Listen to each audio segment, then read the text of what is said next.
Debbie, I got totally amazed when I saw in LinkedIn that you are already in your own business, you're having your own company for 28 years.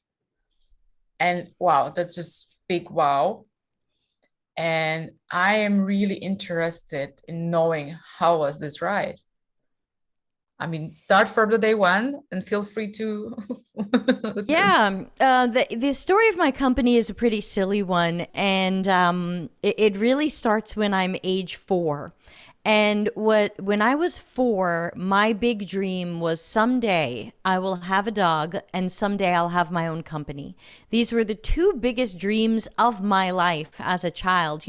Lots of kids want to pretend they're married or pretend they're mommies or daddies or something else. And for me, it was I want to have a dog and I want to run my own company. And so when I was 4, I created a fake company.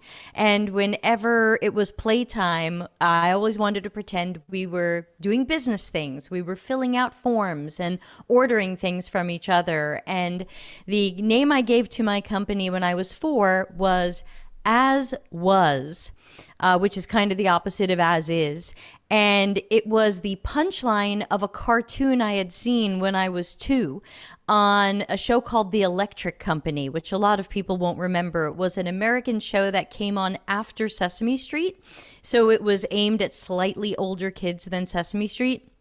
And they had this cartoon, which you can find on YouTube, of a shady guy trying to sell a nice guy a broken down car for $50. And it has a sign on it that says as is. And basically, they agree to buy the car for $35, and the car crumbles into a million pieces. And the guy who bought it goes, I want it as was. And I was 2, and I thought that was the funniest thing I'd ever heard. And so I named my fake company As Was. a little bit focus on the journey of the entrepreneurship of yours. Because what I'm really interested in, and I know kind of feel that you don't want to give advice, also because the world changed, UX changed maybe a little bit. But if you look at these 28 years and you would summarize it for a class of people who want to go into, want to be entrepreneurs, what would you tell them? Like, how were those 28 years? What were the moments important for you? Yeah, if I had to try to give some hindsight advice for some people, I think some key moments in the journey of my company have been kind of number one, a flexibility and fluidity. My company has redefined itself multiple times. My company has renamed itself a few times. And maybe it would be okay today if it were called As Was. I don't know. But for whatever reason, I've renamed it along the way, and I've redefined what it specialized in. It was a website company. Then for years, it worked with eBay sellers on designing eBay auctions. Yes, that was a thing. So number one, don't be afraid to redefine yourself in reaction to your skills changing or what you see happening in the market. If a client is skeptical to a research, why would you tell them like this is going to work for you because Because it's what works. I tell people everywhere since the dawn of time, understanding things happens before designing and building things. For people who like the scientific method that we all learn in school, step one is observe. Step one is not guess and make up crap and throw darts at a wall. salute to that? Yeah, step one is observe and research and learn some stuff. The next step is come up with your question or problem. And step 3 is come up with the hypothesis that could answer or solve that thing. And people forget, because they read the Lean Startup, they think the first thing I have to do is come up with a solution. And I say, and then they go, but scientific method, let's have a hypothesis. And I say, hold on, your scientific method is upside down. You can't say, I have the solution first. Now here's my hypothesis. What happened to your research and your observing? And I also remind people, do you want your doctor to just cut you open, or should we run some tests? And so, I talk about how every time we want to fix or improve something or invent something, what typically works best is knowledge first. I tell people a lot of these books say, build, measure, learn. And that sounds great. We want to press like on that. We see the stars in our eyes and the dollars will just roll in from our wonderful startup. But I tell people, how about learn, build, measure, learn?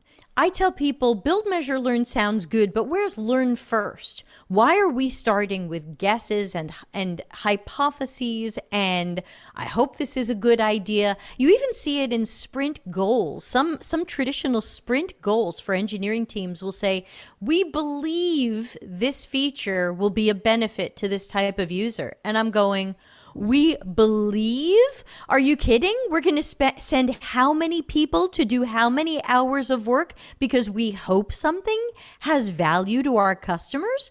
So I think that these things don't make logical sense, but people got sold by charismatic speakers and fancy training and groovy infographics and well-loved books, and they stopped thinking critically about stuff. And so as soon as you have to find the way to snap them out of it, hey, remember that disaster project where we tried that? How would you say is the researcher's role into stepping into an innovation guide or innovation manager? Yeah, that's a fantastic question that I wish more people were asking. So I think that, again, as soon as people start throwing around the word, let's set off a fun graphic, innovation. That's where people think, well, we all know how innovation happens. We all get in a workshop and we put sticky notes everywhere and we yell and we play games. And I say, is that where you feel most creative? Tell me about where you have your best ideas. And almost 100% of people will say to me, taking a shower, taking a walk, or swimming. And because I ask people, where do you have your best ideas? And almost always people say, you know what, when I go for that bike ride or when I go for that walk. And someone I idolize named Joe Rohde, Rohde, who was a Disney Imagineer, who was a Disney Imagineer, he said it best. He said, look, workshops are theater that satisfy companies' emotional needs to feel creative.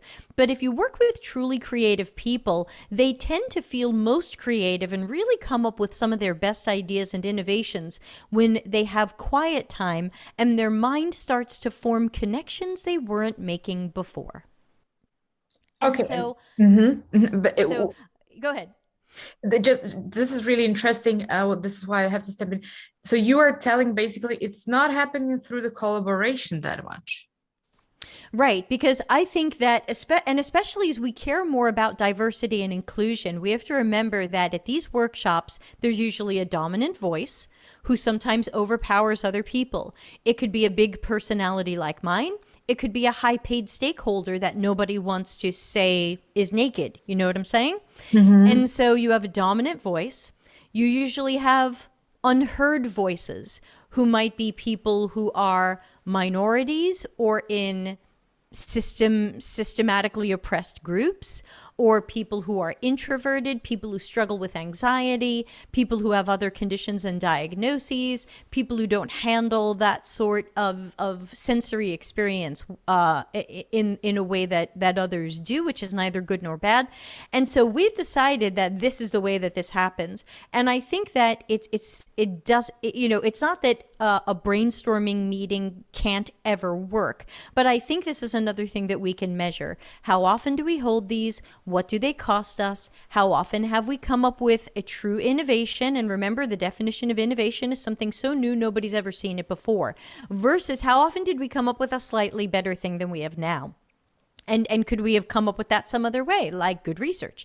So I think when it comes to innovation, I tell people we should still follow the task-oriented approach. Again, people read books about cool things companies do when they want to feel innovative. They all go into a room for 5 days, develop Stockholm Syndrome, and put sticky notes on a wall and do whatever. And I say, Okay, but what has that really produced? And I tried to research a few years ago when I wrote my DeltaCX book. What has that produced? And almost everything I found were emotional outcomes. We loved the workshops. The workshops were so fun. It was really great for our team to get together and do these workshops. And I couldn't find any real stories about products or things that had come out of the workshops and eventually succeeded. The only thing I could find that had any numbers was somebody wrote an article that said Lego has had over 150 design sprints, and 30 of those design sprints produced ideas that Lego did release into the market. But what that statistic lacked was how successful were the ideas they released into the market? How much did those ideas evolve after the design sprint? What did all of that cost us? And if we're running frequent meetings and they're only really fruitful 20% of the time, as in Lego's 30 out of 150 design sprints, is this the best use of our time? Or is this something we should perhaps do less of?